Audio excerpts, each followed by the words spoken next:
Hello students, नमस्कार, जय हिंद। मैं हूं लेक्चरर हरी सिंह और आज आपको मैं पढ़ा रहा हूं 10th क्लास की सोशल साइंस की हिस्ट्री का chapter number 1, rise of the nationalism in Europe. ये चैप्टर मैंने पूरा आपको वीडियो भेज चुका हूं मैं आपके पास में, और इसके मल्टीपल चॉइस क्वेश्चन भी भेज चुका हूं, वो आप लिख लेना। और आज मैं आपको भेज रहा हूं जो NCERT के क्वेश्चन, बुक के लास्ट में 5 क्वेश्चन हैं, वो इम्पोर्टेंट क्वेश्चन हैं, उनको मैं आपके पास भेज रहा हूं और आप इसको लिख लेना, अपनी कॉपी में याद कर लेना। बहुत इंपॉर्टेंट क्वेश्चन है ये, हर साइड से, आपके एग्ज़ाम की साइड से भी, सिविल सर्विसेज के लिए भी बहुत ही इंपॉर्टेंट क्वेश्चन है ये, तो इनको मैं भेज रहा हूँ। देखो अभी, अब सबसे पहला क्वेश्चन है आपका, सबसे पहला क्वेश्चन है राइट इन ब्रीफ।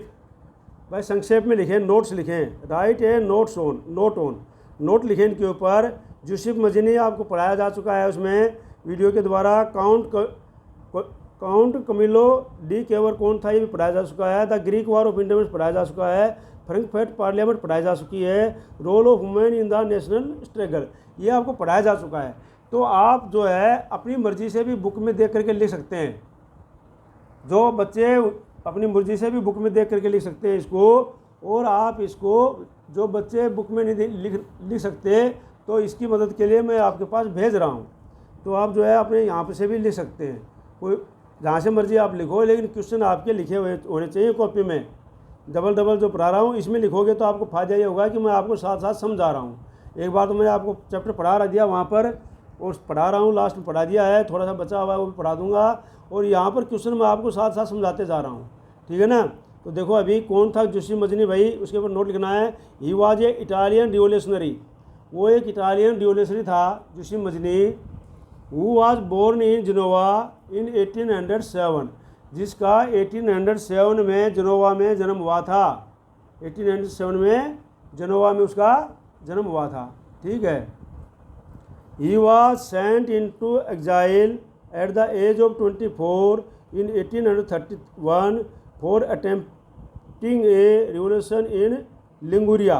उसने क्या है, एक रिवोल्यूशन क्रांति जो है अटेंड की थी लिंगुरिया में, और उसको जो है 24 एज में 1831 में क्या कर दिया, एग्जाइल कर दिया, देश निकाला दे दिया गया, तुम यहाँ से देश से बाहर निकल जाओ। He founded underground societies named Young Italy in Marseilles and Young Europe in Brienne, whose members were like-minded young men from Poland, France, Italy and the German state। तो मैंने आपको अच्छे से पढ़ाया कि भाई जो है उसने जो है यंग सोसाइटी जो की, यंग इटली के अंदर जो है अंडरग्राउंड सोसाइटियाँ बनाई उसने, अंडरग्राउंड सोसाइटी बनाई यंग इटली के अंदर, मर्सिल्स में, और यंग, उसका नाम था यंग इटली इन मर्सिल्स, और यंग यूरोप इन ब्रेन। और मेंबर उसके कौन कौन थे, माइंडेड आदमी थे उसके मेंबर, पोलैंड, फ्रांस, इटली और जर्मन स्टेट के। इसने एक सोसाइटी बनाई थी, अंडरग्राउंड सोसाइटी, ठीक है नहीं। He believed that God had intended notions to be natural unit of the mankind. उसका विश्वास था कि भगवान ये चाहता है कि भाई पूरा का पूरा राष्ट्र जो है एक नेचुरल यूनिट काइंड में हो और एक नेशन के रूप में हो। He oppose the monarchy and suppose the vision of democratic republic. उसने मोनार्की का अपोज किया, विरोध किया कि भाई मोनार्की नहीं होना चाहिए, और जो है सपोज किया उसने vision of democratic Republic, democratic Republic के विजन का उसने सपोर्ट किया उसने, ठीक है। अब अगले आता है, following is idea and on is model of his secret societies, more such societies were set up in Germany, France, Switzerland and Poland.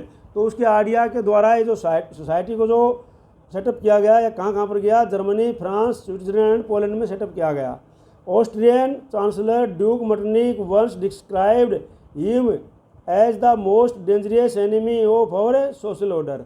और जो ऑस्ट्रियन चांसलर ने कहा था ड्यूक मटरनिक ने कि भाई ये जो यूसुफ मजनी है, ये हमारे सोशल ऑर्डर के लिए, हमारे इस मोनार्की सिस्टम के लिए सबसे खतरनाक आदमी है, सबसे खतरनाक दुश्मन है हमारा ये, ठीक है। ये किसी ने कहा था, ड्यूक मटरनिक ने कहा था। एक क्वेश्चन आ जाता है वैसे भी, शॉर्ट आंसर में भी वैसे भी, ठीक है। तो अगला है अभी आपको, अगला है काउंट कैलिमो डी केवर। इस पर नोट्स है काउंट कैलिमो डी केवर। तो इस पर है जो नोट्स आपका, तो वो देखो अभी ये है भाई। He was the chief minister of Sardinia Piedmont. वो सर्डिनिया पिडमेंट का जो है चीफ मिनिस्टर था। He was a neither a democratic nor a revolutionary. ना वो डेमोक्रेटिक था ना वो रिवोल्यूशनरी था, but he lead the movement to unify the region of Italy.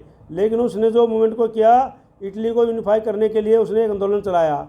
Throw act and diplomacy he entered into a alliance with France and succeeded in defeating Austria forces in 1859 and hereby freed the northern part of Italy from the Austrian Habsburg।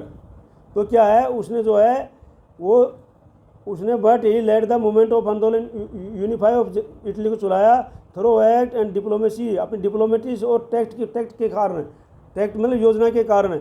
He entered the alliance, entered into alliance, उसने alliance में enter किया France and succeed the defeating Austrian force in 1859। और Austrian force को उसने 1859 में हराने में सफलता प्राप्त की। And thereby freed the northern part of the Italy from Austrian Habsburg. और वहाँ पर Austrian Habsburg northern part of Italy से उसने आज़ाद करा दिया। The Greek war of independence. अब जो ग्रीक वार ऑफ इंडिपेंडेंस के ऊपर है इसका क्वेश्चन नोट्स। तो ये नोट्स है भाई। It was a successful war waged by Greek revolutionary between 1821 to 1832 against the Ottoman empire. जो ओटोमन एम्पायर है उस ये था, it was the successful war, ये सक्सेसफुल वार था ओटोमन एम्पायर के अगेंस्ट में। Greek nationalist were influenced by the idea of liberal nationalism. जो ग्रीक नेशनलिस्ट थे वो प्रभावित हुए आइडिया ऑफ लिबरल नेशनलिज्म से। They were supposed by the waste European countries in this war of independence. वो जो है सपोज किया उन्होंने वेस्ट यूरोपियन कंट्री से इस वार के अंदर स्वतंत्रता करने के लिए। Further the poets and artist who added romanticism to Greek struggle of the independence participated in this war against the Ottoman Empire. ठीक है। With the treaty of Constantinople in July 1832 Greek was recognized as a independent nation. और इस प्रकार Greek जो एक independent nation के रूप में उसको पहचाना जाने लगा। तो अगला है ये फ्रैंकफर्ट पार्लियामेंट। फ्रैंकफर्ट पार्लियामेंट क्या थी भाई? तो फ्रैंकफर्ट पार्लियामेंट थी, it is the name of German national assembly. ये name of German national assembly का जो नाम है फ्रैंकफर्ट पार्लियामेंट, ठीक है नी, नेम ऑफ जर्मन असेंबली का नाम है ये। Founded during the revolution in 1948 that try to unite Germany in a democratic way. ये जो है इसने जर्मनी को डेमोक्रेटिक में यूनाइट किया था। The assembly was attended by 831 deputies the member of draft of constitution for a new German nation. New German nation का जो ड्राफ्ट किया था इसने। The new constitution was rejected by Frederick William for the king of Prussia. और Frederick William ने जो है Persia ने इसको ड्राफ्ट को रिजेक्ट कर दिया था, कॉन्स्टिट्यूशन की भावना को रिजेक्ट कर दिया था उसने। और अगला है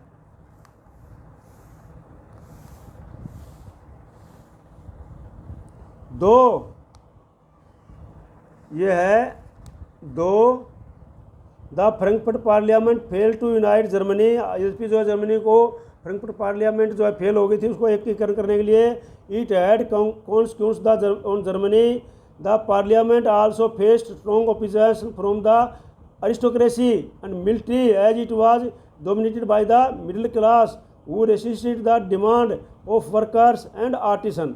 और कि जब पार्लियामेंट को जो है इसके अंदर मिलिट्री और ऑटोक्रेसी ने इसका विरोध किया था। As a result of this the middle class lost their mass support. Middle class को जो है सपोर्ट नहीं मिल पाई। Ultimately the monarchy and military combine together with the aristocracy and won over the liberal nationalist middle class. और इन्होंने जो है इसके ऊपर टुगेदर जो है इसके ऊपर वो किया और ये उसके ऊपर विजय प्राप्त कर ली। The force the assembly to disband, assembly को डिसबैंड कर दिया गया। Therefore the Frankfurt parliament is famous in history as a failure of liberalism and victory of monarchy. तो ये जो है फेलर ऑफ लिबरलिज्म और विक्टोरी मोनार्की के लिए ये क्या है, प्रसिद्ध है। ठीक है ना। तो इसका लास्ट है ये role of women in nationalist struggle. तो नेशनल स्ट्रगल में वुमेन का क्या रोल था? तो ये large number of women had participate in the liberal and national movement in European countries. इन्होंने बहुत संख्या में भाग लिया था। They had formed their own political association, उन्होंने अपनी ओन पॉलिटिकल एसोसिएशन बनाई थी। Started newspaper and taken part in the political meeting and demonstrations, और उन्होंने क्या है न्यूज़पेपर स्टार्ट किए और अपने डेमोन्स्ट्रेशन शुरू किया था। Universal male suffrage was adopted in the country and the women were hoping for the voting right, और वुमेन जो आशा कर रही थी कि उनको जो है वोटिंग राइट मिल जाएगा। But when the Frankfurt parliament was convened in the church of the Saint Paul, women were admitted only on observers to stand the visitors of gallery. उनको सब जो गैलरी के अंदर खड़ा होने के लिए, उनको विजिट करने के लिए वो किया गया। This type of question will not be asked in the examination only is the two और सब पास्ट विल बी आस्क। तो इसमें कोई इसको एग्जाम में पूछा जा सकता है। ठीक है ना, ये नोट्स है उसमें। ठीक है, अब जो है ये इनका नोट्स मैंने लिखा दिया है, और बाकी जो है मैं कल आपके पास भेज दूंगा। आज इतना ही लिख लेना आप इनका। ठीक है ना।